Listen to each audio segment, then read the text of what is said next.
Hello అండి. అందరికీ నమస్తే. ఈరోజు సండే కదా! మీ స్పెషల్స్ ఏంటి?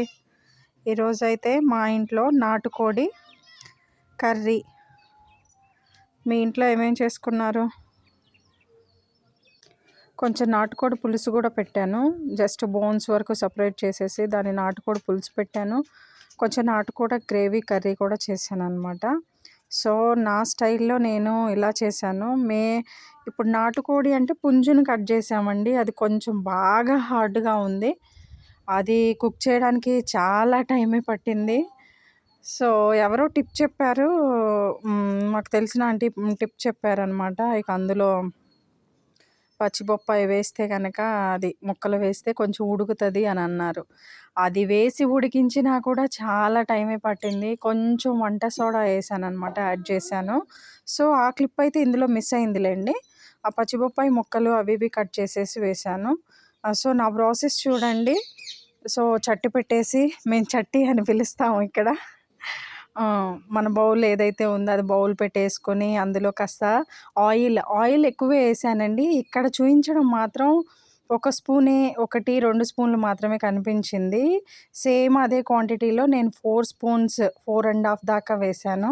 ఎందుకంటే మీకు తెలియంది కాదు, నాన్ వెజ్ అంటే ఆయిల్ కంపల్సరీ కావాలనమాట. సో, ఇది 1 ½ కేజీ పైనే వచ్చింది. అందులో 1 కేజీ కాబోలు మేము బోన్స్ అవన్నీ సెపరేట్ చేసేసి మిగతావి మెత్తటి ముక్కల వరకు తీసేసి కర్రీలాగా ప్రిపేర్ చేశాను.